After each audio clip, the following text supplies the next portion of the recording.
Last క్లాస్లో మనం dangers of meditation యొక్క లాస్ట్ పాయింట్స్ మనం చెప్పుకుంటూ ఉన్నాం.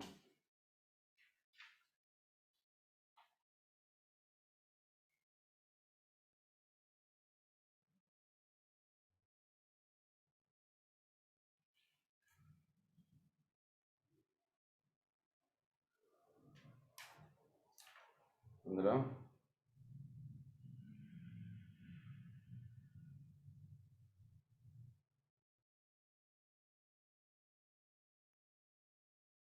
ది డార్క్ బ్రదర్స్ గురించి మనం చెప్పుకుంటూ ఉన్నాం. ది డార్క్ బ్రదర్స్ తోటి ఉండేటువంటి విషయములు ఇవన్నీ మనం చర్చించుకుంటూ వస్తున్నాం. ఇందులో మనం చేసుకోవాల్సిన విషయాలు మనం చెప్పుకుంటున్నాం.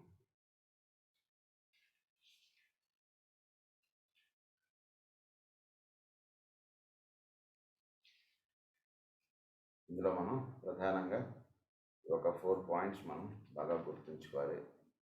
ఏమిటంటే, and now what methods may be employed to safeguard the worker in the field of the world. So ఈ డార్క్ బ్రదర్స్ తోటి ఉండేటువంటి ఇబ్బందులు ఏమిటి అవన్నీ మనం చదువుకున్నాం. అందు గురించి మనని మనం సేఫ్ గార్డ్ చేసుకోవడానికి మనం ఏంటి మెథడ్స్ ఫాలో అవ్వాలి అనేటువంటి విషయం చెప్తున్నారు. What can be done to ensure his safety in the present strife and in the greater strife of the coming centuries. So ఫ్యూచర్లో మనం ఏం చేయడం చేత మనం జాగ్రత్తగా ఉండగలుగుతాం. ఫస్ట్ వన్ ఏంటంటే, a realisation that purity of all the vehicles is the prime essential. Purity of all vehicles అనేటువంటిది మనకి చూసుకోవాలి. మనం first physical plane, astral, mental వీటిల్లో చాలా ప్యూర్గా ఉండేట్టుగా చూసుకోవాలి. అంటే ఫిజికల్ ప్లేన్లో ప్యూరిటీ చక్కగా మనం ఇవన్నీ మనం ఆల్రెడీ అర్థమైపోవాలి మనకి ప్యూరిటీ అంటే ఏమిటి అనేటువంటిది. అలాగే ఎమోషనల్ ప్లేన్లో ప్యూరిటీ అంటే ఏంటో మనకు అర్థమైపోవాలి. దానికి ఎక్స్ప్లెనేషన్స్ ఇవన్నీ మనం చెప్పుకోగలరు, ఎందుకంటే అవన్నీ మనం ఆల్రెడీ కవర్ చేసుకున్నాం కాబట్టి. సో అలాగే మెంటల్ ప్లేన్లో కూడా ప్యూరిటీ ఇవి మనం సాధించుకుని మనం ఉండాలి. If a dark brother gains control over any man it but shows that man has in his life some week spots. So ఈ డార్క్ బ్రదర్ ఎవడి మీదైనా సరే వాడి యొక్క ప్రభావం చూపిస్తున్నట్టు అంటే ఎందుకు చూపించగలుగుతున్నాడంటే వాడికి ఒక వీక్ స్పాట్ అనేటటువంటిది ఉంది. తెలియనటువంటి ఏదో ఒక వీక్ స్పాట్స్ వాటిలో ఉండిపోయి అందు గురించి ఆ డార్క్ బ్రదర్ వాడి మీద ప్రభావం చూపించగలుగుతున్నాడు. The door whereby entrance is effected must be opened by the man himself. The opening whereby malignant force can be poured in must be caused by the occupant of the vehicles. Therefore, the need of scrupulous cleanliness of the physical body, of clean, steady emotion permitted in the emotional body, and of purity of thought in the mental body. What this is so, coordination will be present in the lower vehicles, and the indwelling thinker himself permits no entrance. So emotional ప్లేన్లో purity, physical plane purity ఒకటి మనకు కొంతవరకు అవగాహన చేసుకోవచ్చు. Emotional ప్లేన్లో కూడా మనకి ఎటువంటి ఇదివరకు క్లాసెస్లో మనం చెప్పుకున్నటువంటి ఇన్హిబిషన్స్ ఇవేవి మనకి లేకుండా మనకి ఉండగలగాలి. అబ్సెషన్స్, ఇన్హిబిషన్స్ ఇలాంటివి మనకి లేకుండా ఉంటే that is emotional plane purity. Obsessions మనం చెప్పుకున్నాం, అబ్సెషన్స్ లేకుండా మనం ఉండగలగాలి. ఎందుకంటే కనుక చోట్లో ఉన్నటువంటి ఎనర్జీస్ని మనం డైరెక్ట్గా మనం వాటితో లింకప్ అవ్వడం అనేటువంటిది తెలుసుకొని వాటి యొక్క విషయాలు ఇవన్నీ తెలుసుకున్నటువంటి వాడికి అబ్సెషన్స్ ఉండవు. కరెంట్ షాక్ కొడుతుందండి అనేటువంటిది ఎప్పుడు అంటే కనుక ఇంప్రాపర్గా హ్యాండిల్ చేస్తే షాక్ కొడుతుంది. ప్రాపర్గా చేసేటువంటికి ఏమీ షాక్ కొట్టదు. వాడు పెద్ద పెద్ద ఫ్యూజులు ఇవన్నీ పెట్టేస్తుంటాడు, చేసేస్తుంటాడు. కనుక అది ఎట్లాగో అలాగే చోట్లో ఉండేటువంటి శక్తిగా ఉన్నటువంటి దాన్ని మనం ఆరాధించడం లేదా ఆ శక్తిని మనం పొందడానికి మనం చేసేటువంటి సాధన ఇదంతా కూడా చక్కగా సాగుతూ ఉన్నప్పుడు మనకి ఈ అబ్సెషన్స్ అనేటువంటి ఉండక్కర్లేదు. కనుక అలా ఉండకుండా ఉంటుంటే అప్పుడు ఎమోషనల్ ప్లేన్ ప్యూరిటీ అంటారు దాన్ని. అలాగే మెంటల్ ప్లేన్ ప్యూరిటీ, ఈ మూడు మనం చక్కగా సాధించుకోవాలి. That is the first step to safeguard our self from the dark brothers. Second point ఏంటంటే the elimination of all fear. Fear అన్నటువంటిది ఉండకుండా చూసుకోండి. ఎప్పుడు కూడా మనకి భయం, ఏదో ఒక భయం అనేటువంటిది ఉంటుంది. ప్రతి వాళ్ళకి భయం ఉంటుంది. ఏమో ఈరోజు శుక్రవారం అమ్మవారి పూజ చేయకపోతే ఏమవుతుందో, లేదా ఈరోజు శనివారం వెంకటేశ్వర స్వామి గుడికి ప్రతి వారం వెళుతున్నా ఈ వారం వెళ్ళకపోతే ఏమవుతుందో, లేదా గుడికి వెళ్ళి మనం కొబ్బరికాయ ప్రతిసారి మనం కొడుతున్నాం ఇప్పుడు కొట్టలేదు ఏమైపోతుందో, ఇలా అనేక రకాలైనటువంటి అబ్సెషన్స్ మనం చేస్తూ ఉంటాం, పొందుతూ ఉంటాం. ఏదో విష్ణు సహస్రనామం రోజు చదువుతాం, ఈరోజు చదవలేదు. చదవటం అది చదువుతూ ఉన్నప్పుడు మనం పొందేటువంటిది మనకి ఎక్కువ ఇంపార్టెంట్, కానీ చదివేసాం లేదా టిక్కు పెట్టుకోవడం అనేటువంటిది ఇంపార్టెంట్ కాదు కదా. సో ఇవన్నీ వేరే సబ్స్టేషన్స్ మన మైండ్లో రూల్ చేస్తుంటాయి, అవి లేకుండా ఉంచుకోండి. సో ఫియర్ అన్నటువంటిది ఏంటంటే అన్నిటికీ ఎలిమినేషన్ ఆఫ్ ఫియర్. మైండ్లో ఎప్పుడూ మనకి ఫియర్ ఉండకూడదు. తెలియకుండా మనకి దైవం అంటే ఒక ఫియర్ ఉంటుంది. We are more afraid of God. ఏమైపోతుందో, ఏమైపోతుందో. So we are afraid of things. So ఆ ఫియర్ అన్నటువంటిది మాత్రం అస్సలు ఉంచుకోకండి. The forces of evolution vibrate more rapidly than those of involution, and in this fact lies a recognizable security. So మీకు evolutionary forces అంటే ఎక్కువ వైబ్రేట్గా ఉంటాయి, ఎక్కువ ఎనర్జెటిక్, ఆల్ పాజిటివ్. ఇప్పుడు దేవతలు ఉన్నారు, వాళ్ళు నిజానికి ఎక్కువ, they are more powerful than demons. రాక్షసుల కన్నా దేవతలు ఎక్కువ పవర్ఫుల్. నేను వాళ్ళు రోజు చక్కగా సాధన చేసుకునేటువంటి వాళ్ళు, చక్కగా ఇది పొందుతూ ఉన్నటువంటి వాళ్ళు, ఇలా ఉంటూ ఉండేటువంటి వాళ్ళు. మరి మనకి కథల్లో ఎప్పుడు కూడా రాక్షసులు గెలుస్తున్నట్టు దేవతలు ఓడిపోతున్నట్టు ఎందుకు జరుగుతుంది? ఎందుకంటే వాళ్ళలో ఒక వీక్ స్పాట్ అనేటువంటిది ఉంటుంది. మనకు అన్నీ కూడా చక్కగా ఇందులో చెప్పేటువంటి మన కథలుగా ఇస్తారు. సో ఈ వీక్ స్పాట్ అన్నటువంటిదే వాళ్ళకి ఎమోషనల్ ప్లేన్లో ఎక్కడో ప్యూరిటీ అన్నటువంటి దెబ్బతింటుంది. దెబ్బతిన్నట్టుకు వెంటనే అక్కడ రాక్షసుడు వచ్చేస్తాడు, వాడు ఏదో వీడిని కొట్టేశాడు, వీడు వచ్చి వాడు సీట్ ఆక్యుపై చేసేసాడు. సో ఈ ఫియర్ అండ్ వీక్నెస్ అన్నమాట. ఫియర్ అనేది ఒక weakness. Recognisable security, involution, and in this fact lies a recognisable security. So ఇన్వల్యూషన్కి వాడికి తక్కువ పవర్ ఉంటుంది, ఎవల్యూషనరీ పాత్ర వెళ్ళేటువంటి వాడికి ఎక్కువ పవర్ ఉంటుంది. అంటే డార్క్ బ్రదర్ చేసేటువంటి సాధనకి వాడికి తక్కువ పవర్ ఉంటుంది. చక్కగా సత్సాధన చేసుకోవడం, ధ్యానము, పూజ, ప్రేయర్ లాంటివి చేసుకున్నట్టుకి ఎక్కువ పవర్ ఉంటుంది. కానీ ఎందుకు వీడు వాడికి లొంగిపోయినట్టుగా కనబడుతుంటుంది అంటే బికాస్ వీక్నెస్, మనలో ఒక వీక్నెస్ ఉండిపోతుంది. ఫియర్ అనేది ఒక వీక్నెస్ మనలో. అయ్యో వాడు ఏం చేసేస్తాడు, వాడు ఆకారం, వాడు ఏమి చూసేటికి ఏమో వాడు ఏం చేసేస్తాడో ఒక భయం అనమాట మనకి అది. So fear causes weakness causes a disintegration. The weak spot breaks and a gap appears. మనలో గ్యాప్ అనేటువంటిది కనబడుతుంది, తలుపు తీసినట్టు తెలిసిపోతుంది. And through that gap evil force may enter. ఆ గ్యాప్ తోటి మనలోకి ఈవిల్ ఫోర్స్ అనేటువంటిది వచ్చేస్తుంది. ఈవిల్ ఫోర్స్ వచ్చేసరికి ఆ రోజు ప్రేయర్ చేస్తున్నాం కదా, ఈరోజు చేయకపోతే ఏమైపోతుంది. ఈ ఆలోచన ముందు ఎందుకు రాలేదు, ఇప్పుడు ఎందుకు వచ్చిందంటే because evil force has entered in our body.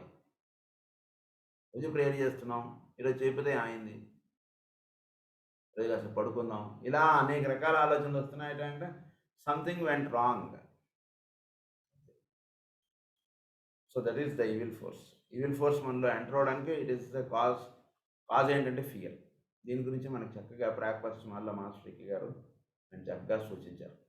ఒకసారి ఆయన లెక్చర్ చెప్పడానికి ఆయన ఫారిన్ కంట్రీలో కూర్చుని ఉన్నప్పుడు ఆయన మీద ఒక ఆవిడ ఈవిల్గా ఆవిడ చేయడానికి ట్రై చేస్తుంటారు. మాస్టర్ గారు జస్ట్ ఆవిడ ముఖంలో చూసి నవ్వుతారు అంతే. ఆ ఈవిల్ ఫోర్స్ మాస్టర్ గారి మీద పనిచేయకుండా మాస్టర్ గారు లెక్చర్ ట్రాన్స్లేట్ చేస్తున్న ఆవిడ మీద పనిచేస్తుంది. ఆవిడకి వాక్ దిగ్బంధం అయిపోతుంది మాట్లాడుతుంది. సో ఇలాంటి వాటి నుంచి మనం సేఫ్ గార్డ్ అవ్వాలి అంటే ఈ 3 ప్లేన్స్ మనకు చక్కగా ప్యూర్గా ఉంటే వాళ్ళు ఎదుటివాడు ఎంత ఏది చేసినా సరే ఏమీ పనిచేయదు. అది బాగా గుర్తుంచుకోండి. Evil force may enter. The factor of entrance in the fear is the fear of the man himself, who opens thus the door. So he is opening the door. That is the second point. Third point ఏంటంటే a standing firm and unmoved no matter what occurs. Your feet may be bathed in the mud of earth, but your head may be bathed in the sunshine of the higher regions. Recognition of the filth of earth involves not contamination. ఫర్మ్గా ఉండాలండి, అన్మూడ్గా ఉండాలి. Firm and అన్మూడ్గా ఉండాలి అంటే ఏమిటి? రోజు చేసుకుంటున్నటువంటి సాధన నుంచి మనం ఎప్పుడూ కూడా పక్కకి జరగకూడదు. చేస్తున్నటువంటి పూజ కానీ, చేస్తున్నటువంటి సాధన కానీ మనం ఎప్పుడు మానేసుకోకూడదు. ఎంత కష్టమైనా సరే చెయ్యండి, చెయ్యండి, చెయ్యండి అంతే. ఆ చేస్తుండడంలోనే మనం సేవ్ అవుతాం. కానీ చేయడం ఈరోజు వేరే చాలా కష్టాలు వచ్చేసాయి, చాలా ఇబ్బందులు వచ్చేసాయి, చాలా ఇబ్బందులు వచ్చేసాయి, చేయలేను నేను అని అనుకోకండి. ఎప్పుడు కూడా అనుకోకండి. ఎప్పుడైతే మీకు కష్టం వచ్చిందని మీరు ఆపారా, మీరు ఇంకా ఆ మడ్డులోకి మీరు అలా ఇరుక్కుపోయి లోపలికి దిగిపోతారు. చేస్తున్నది ఎప్పుడూ మానితే అది కట్ ఆఫ్ అయిపోతుంది. అందుగురించి మనకి సింహరాశిలో కూడా అదే మనకి చాలా ముఖ్యం. సింహరాశిలో మనకి చెప్పేదంటే కంటిన్యూటీ ఆఫ్ వర్క్ అన్నటువంటిది ముఖ్యం సింహరాశిలో. సో ఆ పొందినటువంటి జ్ఞానము నాకు మనం కంటిన్యూటీ అన్నటువంటిది ఎప్పుడూ ఉండాలి. సో ఆ కంటిన్యూటీ ఆఫ్ థింగ్స్ అన్నటువంటిది ఎప్పుడైతే మనం మెయింటైన్ చేసుకుంటూ వెళ్తుంటామో అది మనకి చాలా శక్తినిస్తుంది. ఎప్పుడైతే మనం ఆ కంటిన్యూటీని బ్రేక్ చేసామో మనం ఎక్కువ వీక్ అయిపోతాము ఎక్స్టర్నల్ ఫోర్సెస్. అందు గురించి మనం ఎప్పుడు కూడా కంటిన్యూటీ ఉండాలి. తర్వాత ఫర్మ్నెస్ ఉండాలి. మనం చేసేటువంటి పనులు ఫర్మ్గా ఉండాలి, అంటే చాలా దృఢంగా ఉండాలి. మనం ఏమైనా సరే నేను చేస్తాను అంతే. అది కాదురా ఈరోజు ఇన్ని పనులు ఉన్నాయి కదా, ఎలా చేస్తాను? చేస్తాను, అయినా చేస్తాను అంటే ఒక గంట ముందు లేస్తాం, ఇంకో 2 గంటల ముందు లేస్తాం, అదైతే పడుకోను అంతే. Nothing will happen. ఒకరోజు మనం నిద్రపోకపోతే ఏమైపోం కదా. అంతే చేసేటువంటి మంచి పని, చేసుకునేటువంటి సాధనని దాన్ని మాత్రం మానేసుకోకూడదు మనం ఎప్పుడు. సో ఫర్మ్నెస్ అంటున్నది చాలా ముఖ్యం. That is the third point. Fourth point ఏంటంటే recognition of the use of common sense and the application of this common sense to the matter in hand. So మనకి కామన్ సెన్స్ అంటున్నది చాలా అవసరం. ఎలా చేయాలి, ఏం చేయాలి, ఎప్పుడు చేయాలి, కామన్ సెన్స్ ఉండాలి. కామన్ సెన్స్ అన్నటువంటిది పని చేయకపోతే మనం ఎంత జ్ఞానం పొంది కూడా చాలా ఫూలిష్గా మనం పనిచేస్తాం. కామన్ సెన్స్ ఎప్పుడూ ఉండాలి. ఈ క్షణంలో ఏం చేయాలనేటువంటిది తడుతూ ఉంటే అది కామన్ సెన్స్ ఉన్నట్టు.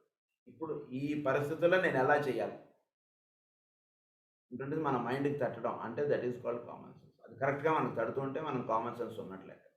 కరెక్ట్గా తట్టట్లేదు అంటే కామన్ సెన్స్ లేదు, వీడికి కామన్ సెన్స్ లేదురా నాయన. సో ఈ కామన్ సెన్స్ అంటుంటే మనం అది సాధించుకోవాలి తప్పకుండా. ఎందుకంటే కామన్ సెన్స్ అంటే చాలా సింపుల్ విషయంగా అనుకుంటాం, కానీ చాలా మందికి కామన్ సెన్స్ ఉండదు. బాగా గుర్తుంచుకోండి, చాలా మందికి కామన్ సెన్స్ ఉండదు.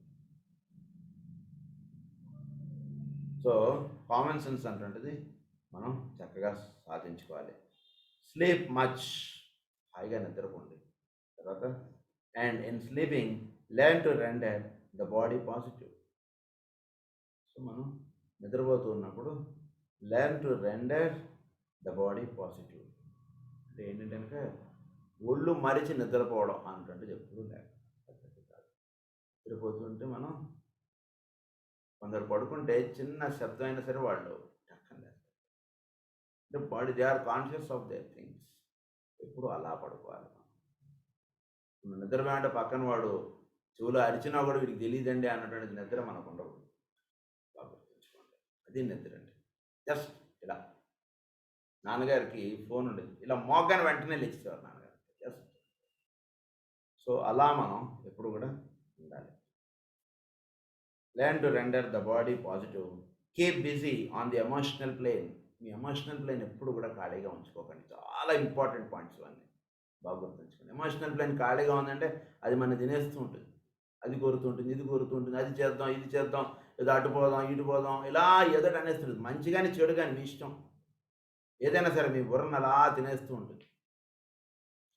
కనుక ఎమోషనల్ ప్లేన్ ఎప్పుడూ కూడా ఖాళీగా ఉంచుకోకండి. ఎప్పుడు బిజీగా పెట్టండి దాన్ని, ఏదో పనిస్తూ ఉండండి ఎమోషనల్ ప్లేన్. చాలా ముఖ్యం. And achieve the inner calm. So మీరు పొందుతూ ఉన్నటువంటి ఎమోషనల్ ప్లేన్ బిజీగా పెడుతూ ఉండడం చేత మీరు ఇన్నర్ కామ్నెస్ అంటున్నది మీకు కలగాలి. సో ఇన్నర్ కామ్ ఉంటూ ఎమోషనల్ ప్లేన్ బిజీగా ఉంటే మీకు ఇన్నర్ కామ్నెస్ ఉంటుంది.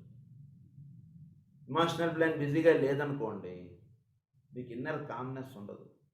ఏదైనా సరే, ఏ వస్తువు అయినా సరే మనం పొందినా ఏదో ఇంకా వెలితి అనిపిస్తూ ఉంటుంది. సో, అందు గురించి ఇన్నర్ కామ్‌నెస్ ఉండాలి. ఎమోషనల్ ప్లేన్ దానికి సాధన ఏంటంటే, దానికి ఇవ్వబడినటువంటి సీక్రెట్ ఏంటంటే, ఎమోషనల్ ప్లేన్ బిజీగా ఉండాలి మనం. ఎమోషనల్ ప్లేన్ బిజీగా ఉంటే అది ఇన్నర్ కామ్‌నెస్ ఉంటుంది మనకి.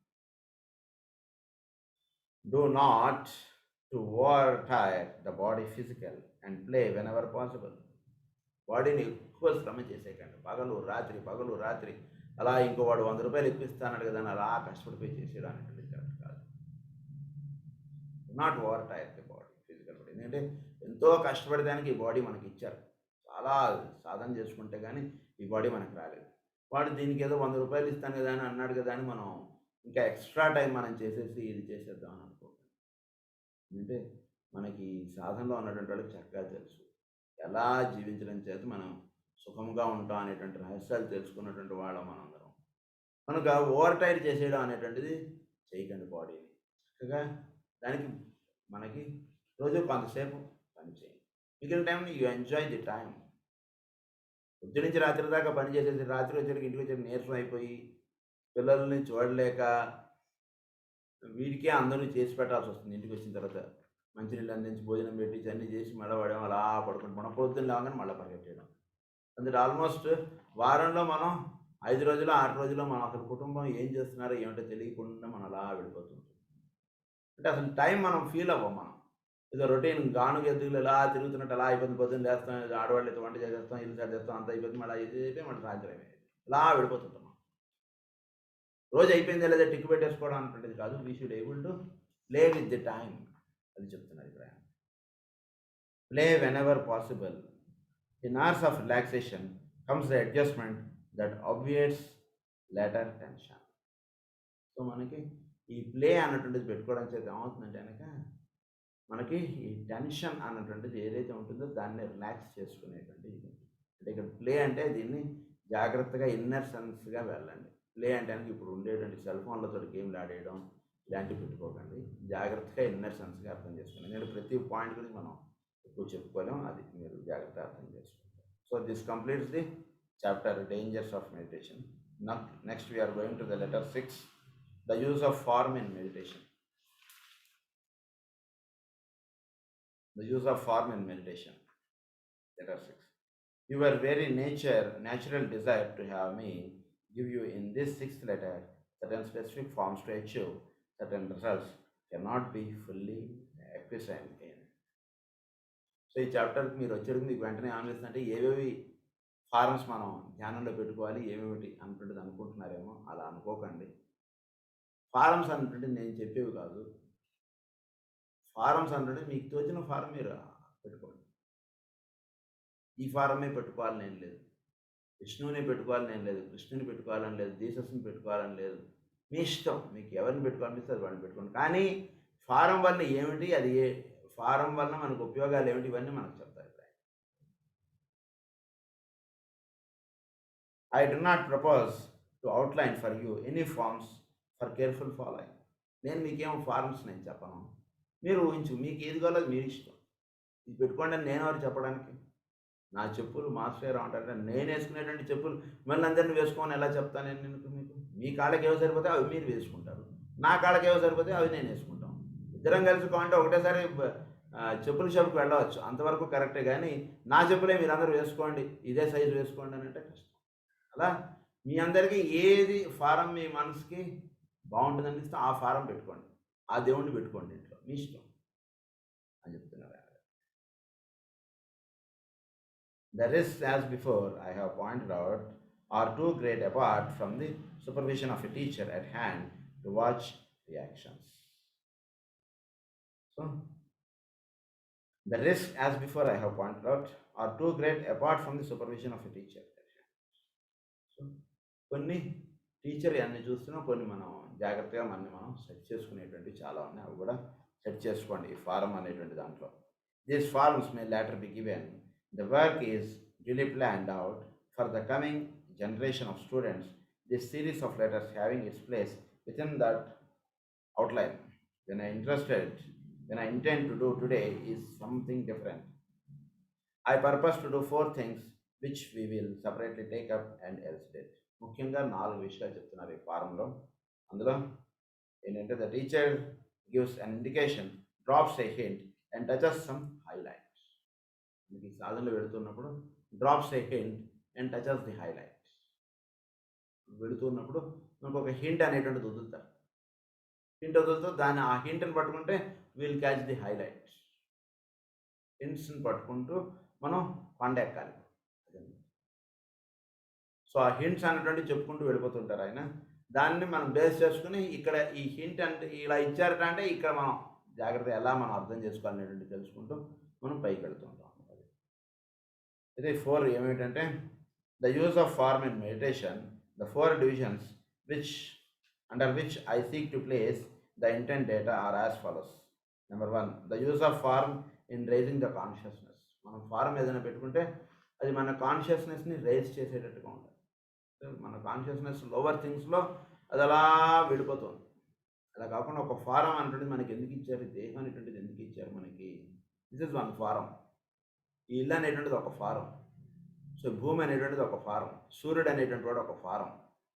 సో ఈ రూపం అనేటువంటిది మనకి ఇవ్వడంలో ఏమిటి దీని యొక్క ప్రత్యేకత అంటే రూపము ద్వారా రూపాతీత స్థితికి వెళ్ళడానికి, ఇది పట్టుకొని అక్కడికి వెళ్ళడానికి. ఇది హింటు, అది హైలైట్. రూపాన్ని బేస్ చేసుకుని విష్ణువు యొక్క రూపం మనం పెట్టుకొని విష్ణువు సృష్టిలో ఉన్నటువంటి ఒకానొక స్పిరిచువల్ ఫైర్ ఏదైతే ఉందో దాన్ని మనం పొందుటకు ఆ స్థితిలో మనం వెళ్ళడానికి. అది మనకి ఇక్కడ చాలా ముఖ్యం, అది తెలుసుకోండి. ఫారం అంటుంది. So the use of form in raising the consciousness, అది రైజ్ అవుతుండాలి కాన్షియస్నెస్ ఎప్పుడు కూడా.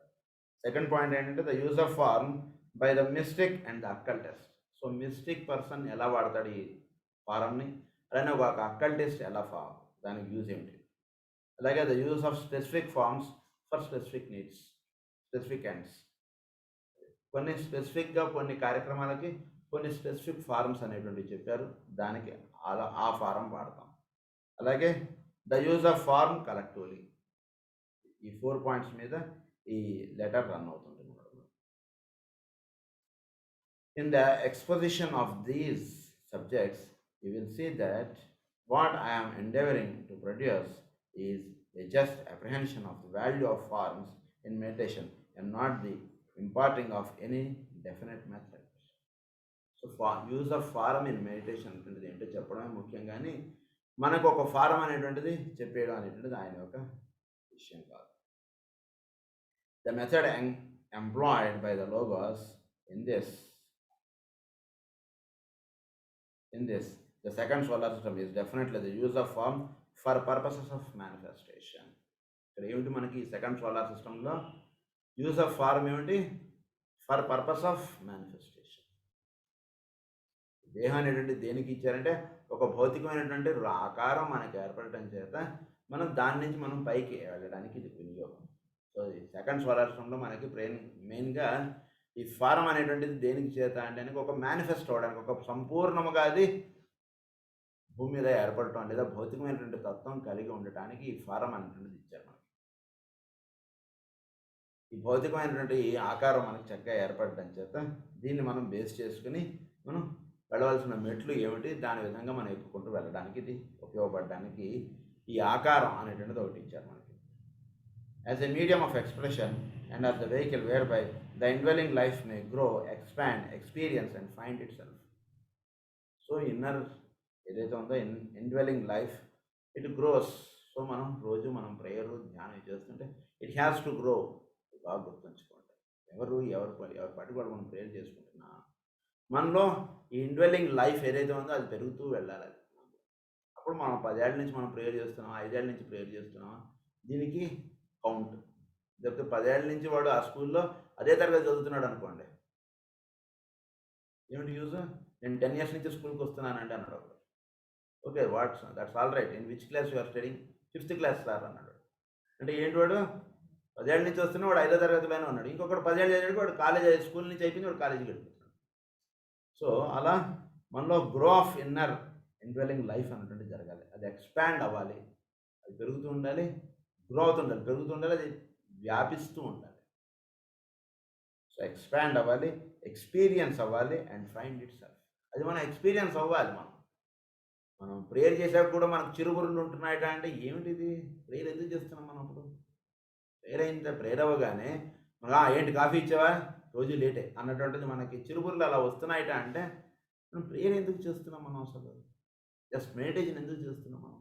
ఇది తగ్గించుకోవడానికి కదా! అవి తగ్గకుండా అవి అలానే ఉంటున్నాయంటే మనం చేస్తున్నటువంటి మెడిటేషన్ టైం వేస్ట్. ఏదో సాధించేసుకుంటున్నాం అనుకుంటున్నాం కానీ ఏమీ సాధింపడట్లేదు. అక్కడే ఉంటుందది. So find itself. This is the case that the form is an entire solar system, whether it is the human being in his complexity or whether it is a form built by that human being in his endeavor to realize and know. A form built for the very purpose of providing a vehicle whereby the consciousness may, by set stages, raise itself step by step to some visualized point. ఇది ఒక visualised పాయింట్కి మనం చేరడానికి ఇదంతా form అనేటువంటిది. ఎప్పుడైతే form అనేటువంటిది మన ఆ స్థితికి తీసుకెళ్తుందో అప్పుడు ఫారంతో ఇంక అవసరం లేదు. దేనికి ఇచ్చారు స్కూల్ డ్రెస్ అంటే స్కూల్కి చక్కగా చదువుకోవడానికి ఇది డ్రెస్ ఉండాలి. చదువుకోవడానికి స్కూల్ డ్రెస్ ఇచ్చారు కానీ వాడు స్కూల్ డ్రెస్ వేసుకొని బ్యాగ్ తగిలించుకొని వాడు గ్రౌండ్కి వెళ్ళి ఆడుకుంటున్నాడు అనుకోండి, రోజు స్కూల్కి వెళ్తున్నాడు. ఇంట్లో వాళ్ళు ఏమంటారు, రోజు స్కూల్కి వెళ్తున్నాడండి మా అబ్బాయి అంటారు. కానీ వాడు స్కూల్కి వెళ్ళట్లేదు. వాడు రోజు స్కూల్ టైంకి అన్ని బాక్స్ అన్ని తెచ్చుకుంటున్నాడు, గ్రౌండ్కి వెళ్ళి శుభ్రంగా ఆడేసుకుంటున్నాడు, సాయంత్రం మళ్ళీ ఇంటికి వెళ్తున్నాడు. వాడు ఎట్లా చేస్తున్నది మనకి ఎంత తప్పని మనకు అనిపిస్తుంటుందో మనం కూడా ఈ భూమి మీదకి వచ్చి మనం చేయవలసినటువంటి సాధన మనం చేసుకోకుండా మన ఆ పనులు ఈ పనులు అనేవి పెట్టేసుకొని మనం జీవితం అనేటువంటిది గడిపేస్తుంటే అంత తప్పు అన్నమాట. కనుక very purpose of providing a vehicle whereby the consciousness may by set stages raise itself step by step to some visualized points. This brings us to our first point, the use of form in raising the consciousness. ఇది ఈ point గురించి మనం ఫర్దర్గా చెప్పుకుందాం. We have under this heading to consider three things: the consciousness itself, the goal towards which it seeks to rise, the steps whereby it succeeds. So consciousness it self, మనలో consciousness అనేటువంటిది ఎలా ఉంది ఏంటి, ఆ ఇట్ సెల్ఫ్ అనేటువంటిది మనం తెలుసుకోవాలి. Consciousness it self అంటే ఏమిటి అసలు, కాన్షియస్నెస్ అంటే ఏమిటి అనేటువంటిది మనకు చక్కగా అవగతం అవ్వాలి.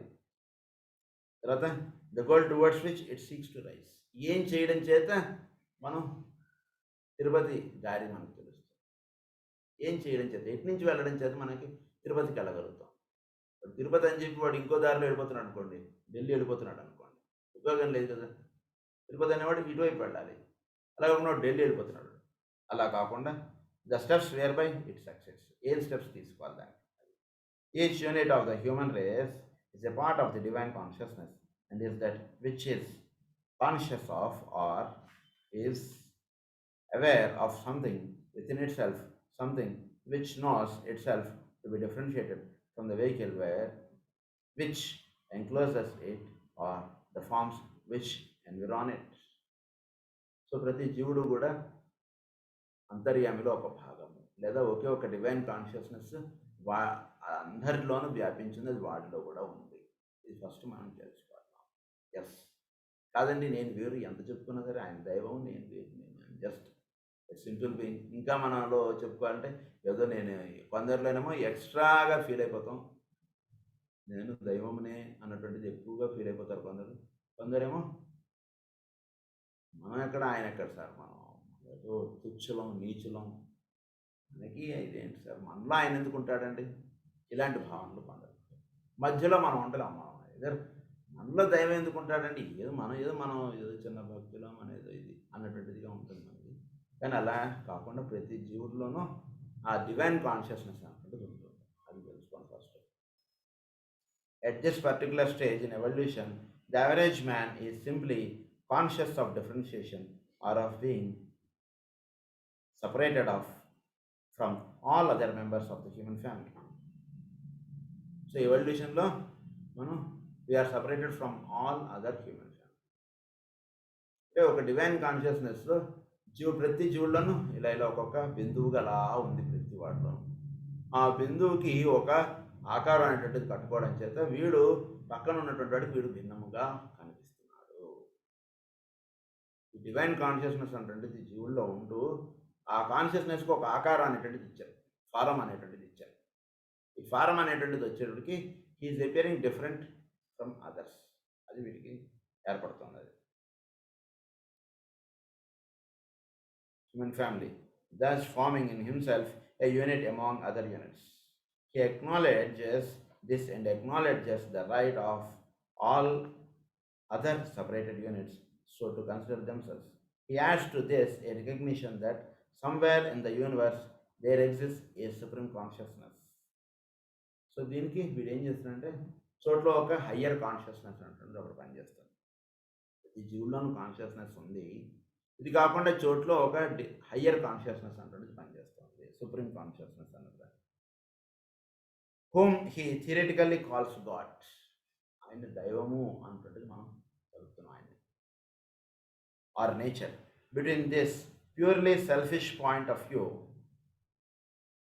I use the term selfish in the scientific sense and not as belittling adjective, and the nebulous theory of God, immanent there are to be found numerous stages at each of which occurs an expansion of consciousness or an enlargement of the point of view that leads that self-recognizing unit step by step from self-recognition to the recognition of superior selves to the fitting of himself to be likewise recognized as a superior self, and eventually to the occult recognition of his own superior self. He comes to recognize his higher self or ego as his true self, and from that stage passes on into that of the group consciousness. వీటికి ఇవ్వబడినటువంటి సాధన ఏమిటంటే మనం చోట్లో ఒక higher consciousness అంటే పనిచేస్తుంది. అంటే మన ఇంట్లో కరెంట్ ఉంది, అలాగే మనకి ఈ కరెంట్ ఇచ్చేటువంటి ప్రభుత్వం వాళ్ళది కరెంట్ అనేటువంటిది ట్రాన్స్ఫార్మర్గా ఇలా ఉంటుంది. సో అది ఎలాగో అలాగే మనలో దైవం ఉన్నాడు. ఈ దైవం మనలో ఉన్నటువంటి వాడే కాకుండా చోట్లో కూడా ఒక దైవం అనేటువంటి స్థితి ఒకటి ఉంది. దానికి మనం ఈ కాన్షియస్నెస్కి మనం దైవము అని పేరు పెట్టాం. కొందరేమో ఆయన ఈశ్వరుడు అన్నారు, కొందరు ఇంకోటి ఏదో పేరు పెట్టుకుంటున్నారు. అయితే ఏమిటిటా ఇది అంటే ఒక హయ్యర్ కాన్షియస్నెస్, అంటే ఒక సుప్రీం కాన్షియస్నెస్. అంటే ఏంటంటే మన దగ్గర మన జేబులో ధనం ఉంది 10 రూపాయలు, బ్యాంక్ వాడి దగ్గర ధనం ఉంది. సో బ్యాంక్ వాడి దగ్గర అంటే దాని నుంచి ఎప్పుడు మనకు అలా వస్తుంటుంది, కానీ దట్ ఈస్ నెవర్ ఎండింగ్. అది ఎప్పుడు దాంట్లో ఉంటుంటుంది. దాన్నే పూర్ణమిదం. ఎంత వచ్చినా సరే అక్కడ అలా ఉంటుంటుంది. దాన్ని ఏమన్నారట అంటే అది అలా వస్తూ ఉన్నా అది అలా ఉంటుంది కాబట్టి దాన్ని సుప్రీం కాన్షియస్నెస్ అన్నారు. సో మన జేబులో కూడా ధనం ఉంటుంది. దీన్ని ధనమే అన్నారు, దాన్ని ధనమే అన్నారు. వాడి దగ్గర ఉన్నదే ధనం, మన దగ్గర ఉన్న ధనం కాదని కాదు. మన దగ్గర కూడా ధనం ఉంది, వాడి దగ్గర ధనం ఉంది. కానీ వాడి దగ్గర పెద్ద మొత్తంలో ఉంది, మన దగ్గర తక్కువ మొత్తంలో తేడా. కనుక ఫస్ట్ మనం మన దగ్గర కూడా ధనం ఉంది, ఈ ధనాన్ని మనం కూడా పెంచుకోగలుగుతాం అనేటువంటి వ్యాపారస్తుడికి ఎలా అయితే తెలుస్తుందో రహస్యం, అలాగే జీవులుగా ఉంటున్నటువంటి వాళ్ళం మనలో కూడా ఆ దైవ ప్రజ్ఞ అనేటువంటిది మనలో ఉంది. ఈ దైవ ప్రజ్ఞని మనం మనం తెలుసుకోలేకుండా ఉంటాం, తప్పుగా ఉండేటువంటి స్థితుల్లో. కనుక ఈ దైవ ప్రజ్ఞని మొట్టమొదటిగా ఈ కాన్షియస్నెస్ని, ఈ డివైన్ కాన్షియస్నెస్ని మనం తెలుసుకోగలగటం అనేటువంటిది, తర్వాత ఆ డివైన్ కాన్షియస్నెస్గా ఉండటం అనేటువంటిది, తర్వాత ఈ డివైన్ కాన్షియస్నెస్ మనలో ఉన్నటువంటి దాన్నే ఏమన్నారట అంటే ఆ డివైన్ కాన్షియస్నెస్ని సోహమస్మి అని చెప్పి మనం చెప్పుకుంటాం. ఆ డివైన్ కాన్షియస్నెస్ నాలో ఉంది, అయామ్ దట్ అయామ్ అని మనం చెప్పుకుంటాం. కనుక ఈ డివైన్ కాన్షియస్నెస్ మనలో ఉంది అనేటువంటి తెలుసుకోవడం నెక్స్ట్ స్టెప్ ఏమిటంటే అదే సుప్రీం కాన్షియస్నెస్గా ఉంది, అదే ఇంకొక 2 అయామ్గా ఉంది. సో ఇది మనం చక్కగా మనం తెలుసుకోవడం అనేటువంటి చేస్తే దానివల్ల ఏమవుతుందంటే మనలో ఎక్స్పాన్షన్ ఆఫ్ కాన్షియస్నెస్ ఉంటుంది. Expansion of consciousness of which occurs an expansion of consciousness or an enlargement of the point of view that leads that self-recognizing unit. So ఎప్పుడైతే కాన్షియస్నెస్ ఎక్స్పాండ్ అవుతుంటుందో అప్పుడు సెల్ఫ్ రికగ్నైజింగ్ యూనిట్ అంటే ప్రతి జీవుల్లోనూ ఉన్నటువంటిది ఆ self అన్నటువంటిది మనకు తెలుస్తుంది. ఈ సెల్ఫ్ అన్నటువంటిది తెలియడాన్ని దాన్ని అన్నారు సెల్ఫిష్ అని అన్నారు. ఈ ఫిష్ అనేది కూడా అక్కడ ఆయన వాడటం చాలా చక్కగా వాడారు. మామూలుగా మన అర్థం వేరు, సెల్ఫిష్ అనేటువంటిది. ఈ సెల్ఫ్ అనేటువంటిది ఒక ఫిష్, దాన్ని ఫిషింగ్ ఆఫ్ మ్యాన్ అని చెప్పి అర్థం అంటారు మనకి మెడిటేషన్లో. ఫిషింగ్ ఆఫ్ మ్యాన్ అంటే ఏమిటంటే అర్థం జీవుడుగా ఉన్నటువంటి తత్వమును మేల్కొల్పింపబడటం జీవుల్లో. ప్రతి వాటిలోనూ కూడా ఈ డివైన్ కాన్షియస్నెస్ అనేటువంటిది ఉంది కదా. ఆ డివైన్ కాన్షియస్నెస్ వైపు జీవుల్ని మేలుకొల్పింపబడటాన్నే fishing of man, I'm fisherman అన్నాడు. ఫిషర్ మ్యాన్ అంటే ఏమిటి? జీవుల్లో ఉన్నటువంటి ఈ తత్వమునందు నేను మేల్కొల్పింపబడటాన్ని నేను వచ్చాను అన్నాడు. ఐఎమ్ ఫిషర్ మ్యాన్ అన్నాడు. అది దాన్నే ఫిషింగ్ ఆఫ్ మ్యాన్ అంటారు దాన్ని. అది ఈ సెల్ఫ్ అనేటువంటిది ఏదైతే ఉందో ఆ సెల్ఫ్ నందు మన మేలుకొల్పింపడటం అనేది జరగాలి. దాన్ని సెల్ఫ్ కాన్షియస్నెస్ అన్నారు. కనుక ఈ సెల్ఫ్ కాన్షియస్నెస్ అంటుంటే చక్కగా మనం అది రికగ్నైజ్ చేసుకోవాలి. ఫస్ట్ మనలో ఎక్కడ ఉంది, ఇది ఎలా ఉంది? మన ఇంట్లో బంగారం ఉంది, ఇంట్లో లంకి బిందెలు ఉన్నాయన్నారు. వాడు తవ్వి అంతా ఎత్తుకుంటాడు కదా, ఎక్కడుంది ఎక్కడుంది అని రాత్రిపూట కూర్చొని తవ్వుకుంటాడు. నేను పగలపూట తవ్వితే వాడని తీసేసుకుంటాడు కదా, అందుకని రాత్రిపూట తవ్వుకుంటాడు. సో అది ఎలాగో మనం కూడా దీని లోపలికి వెళ్ళి సెల్ఫ్ అనేటువంటిది ఎక్కడుంది మనం వెతకాలి బాగా. ఈ సెల్ఫ్ అనేటువంటిది వెతికి దాంతో ఐక్యం చెంది దాంతో మనం లింకప్ అవుతే అప్పుడు మనకి ఈ సుప్రీం కాన్షియస్నెస్ ఎక్కడుందో మనకు తెలుస్తుంది. ఇది టార్చ్ లైటు, అది ఫ్లడ్ లైటు, ఇది తేడా. ఈ టార్చ్ లైట్ని ఫస్ట్ మనం పట్టుకోవాలి. చీకటిగా ఉన్నాం, ఫస్ట్ టార్చ్ లైట్ పట్టుకుంటే అప్పుడు మెయిన్ స్విచ్లు ఇవన్నీ ఎక్కడున్నాయి స్విచ్లు వేసుకోవడం అంటే మనకు తెలుస్తుంది కదా. అట్లా superior self, he comes to recognize his higher self or ego as his true self. His higher self మనలో దాన్ని హయ్యర్ సెల్ఫ్గా ఉంది, దాన్ని ఈగోగా ఉంది, దాన్ని తెలుసుకోండి. He comes to recognize his higher self or ego as his true self and from that stage passes on into that of the group consciousness. So అక్కడి నుంచి వాడు గ్రూప్ కాన్షియస్నెస్లోకి వాడు ఇవాల్వ్ అవుతాడు. అంటే ఏమిటి గ్రూప్ కాన్షియస్నెస్ అంటే? దాన్నే అంటే ఇక్కడ చెప్పింది మనకి భాగవతంలో దాన్నే బృందావనము అని చెప్తారు. అంటే ఒకే ఒక ఆ బృందం అంతటికి కూడా ఒకే ఒక కాన్షియస్నెస్ పనిచేస్తుంది, అదే కృష్ణ దాన్ని. ఆ బృందం అంతటికీ కూడా ఒకే ఒక కాన్షియస్నెస్ పనిచేస్తుంటుంది, దాన్నే కృష్ణ అంటారు. అలా పనిచేస్తున్నటువంటి గ్రూప్ కాన్షియస్నెస్ని కృష్ణ అంటారు. కనుక ఆ గ్రూప్ కాన్షియస్నెస్లోకి మనం ఎలివేట్ అవుతాం. అందు గురించి దానికే మనకు భాగవతంలో దర్శనం వస్తుంది. ఇండివిజువల్ కాన్షియస్నెస్ వీళ్ళందరూ ఎంతో హై స్థితికి వచ్చారు. అందరికి ఒక గ్రూప్ కాన్షియస్నెస్ ఉన్నట్టు చూడడానికి అవతారమూర్తి ఆయన దిగి వచ్చారు. అట్లా this stage is succeeded by the recognition of the universal principles of brotherhood. It involves not just a theoretical recognition but a merging of the consciousness into that of the human consciousness in its entirety. There is really the development of consciousness which enables a man to realize not only his egoic group affiliations but his place in human hierarchy on his own plane. Human hierarchy అంటే first మనం ఈ human కాన్షియస్నెస్గా ఉండగలగాలి.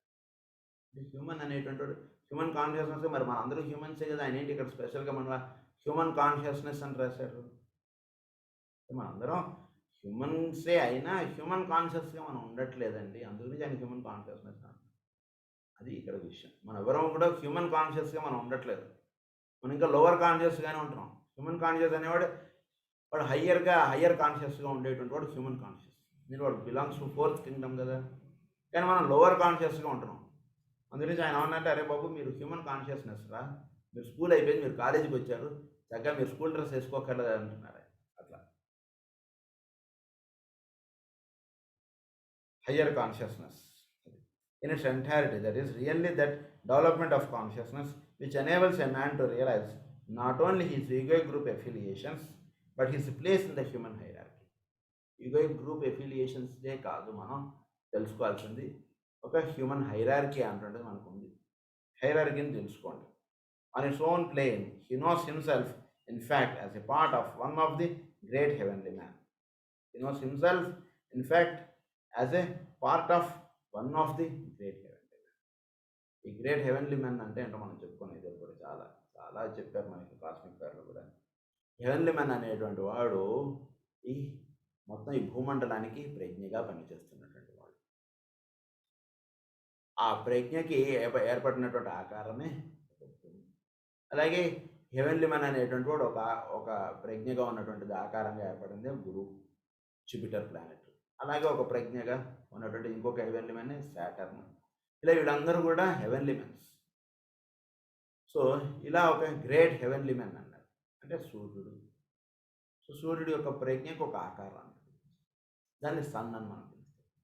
కనుక ఈ heavenly men యొక్క దీంట్లో వీడు ఒక భాగము అన్నటువంటి తెలుసుకోవాలి. భూమి మీద ఉన్నటువంటి ఈ అణువులన్నీ కలిపితే భూమి అయింది. అలాగే భూమి మీద ఉన్నటువంటి జీవులందరూ కలిస్తే అది హెవెన్లీ మ్యాన్ అవుతారు. ఈ సెంటెన్స్ కొంచెం జాగ్రత్తగా అర్థం చేసుకోవాలి. This expands later into an almost inconceivable vast point of view. ఇక్కడ చాలా నిగూఢముగా దీంట్లో ఎంతో ఉంది, అది అర్థం చేసుకోండి అన్నారు ఒక పాయింట్. అదే మనం ఇప్పుడు చెప్పుకున్నటువంటి sentence, that of his place in the grand heavenly man. ఇప్పుడు grand heavenly man as represented by the logos himself. Great heavenly man is different, grand heavenly man is different. Great heavenly man అంటే ఉదాహరణకి మన branch office లాంటి, grand heavenly man అంటే head office లాంటి. Head ఆఫీస్లో భాగము branch office, branch ఆఫీస్లో భాగము ఇండివిజువల్ కస్టమర్స్. సో మనం ఒక ఇంపార్టెంట్ కస్టమర్గా అవ్వాలి మనం బ్యాంక్. ఇంపార్టెంట్ కస్టమర్ అయినప్పుడు డైరెక్ట్గా వాడు అప్పుడు గ్రాండ్ హెవెన్లీ మ్యాన్లో వీడు భాగం అని చేస్తారు. అప్పుడు హెడ్ ఆఫీస్ నుంచి మనకు డైరెక్ట్గా వాళ్ళు మన కనెక్టివిటీలోకి వచ్చేస్తారు. సార్ మీరు బ్రాంచ్కి వెళ్ళక్కర్లేదండి, మా వాళ్ళే మీ దగ్గరకు వస్తుంటారు, మా బ్యాంక్ వాళ్ళే మీ దగ్గరకు వస్తుంటారు, ఇలాంటిదంతా ఉంటుంది అనమాట. అలా అది గ్రాండ్ హెవెన్లీ మ్యాన్ అన్నారు. As represented by the logos himself. This is as far as we need go for our purpose. For this series of letters aims not at the development of cosmic consciousness. So ఇప్పుడు చెప్తున్నటువంటి letters grand heavenly man గురించి ఊరిని మీకు చెప్పారు, కానీ అటువైపు వెళ్ళేటువంటి విషయాలు కాదు ఇప్పుడు మనం చెప్పేటువంటిది. ముందు మనం హెవెన్లీ మ్యాన్ తోటి మనకి కనెక్టివిటీ అంటుంటుంది ఇక్కడ చెప్పుకునేటువంటి విషయం. గ్రాండ్ హెవెన్లీ మ్యాన్ అంటే కాస్మిక్ లెవెల్లో, అదే మన హెడ్ ఆఫీస్. సో మనం సౌరమండలానికి హెడ్ ఆఫీస్ ఏంటి? కాస్మిక్ కదా. సో హెడ్ ఆఫీస్లో మనం ఒక భాగము. సో అది మనకి తెలియబడటం అనేటువంటిది కొంచెం టైం పట్టేటువంటిది. ప్రస్తుతం అది కాదు మన ఎయిమ్. ముందు మనం హెవెన్లీ మ్యాన్లో ఒక భాగం అనేటువంటిది తెలుసుకోబడటం అనేటువంటిది ముఖ్యం. సో ఆ రకంగా ఫర్దర్గా మనకి ఇంకా ఇది ఉంది విషయం. ఇది మనం రేపు క్లాస్లో మనం జాగ్రత్తగా ఇలా నెమ్మదిగా కంటిన్యూ చేసుకుంటాం. స్వస్తి ప్రజాభ్యః పరిపాలయంతాం న్యాయేన మార్గేణ మహీం మహీషాః. గోబ్రాహ్మణేభ్యः శుభమస్తు నిత్యం. లోకాః సమస్తాః సుఖినో భవంతు. లోకాః సమస్తాః సుఖినో భవంతు. లోకాః సమస్తాః సుఖినో భవంతు. ఓం శాంతి శాంతి శాంతి.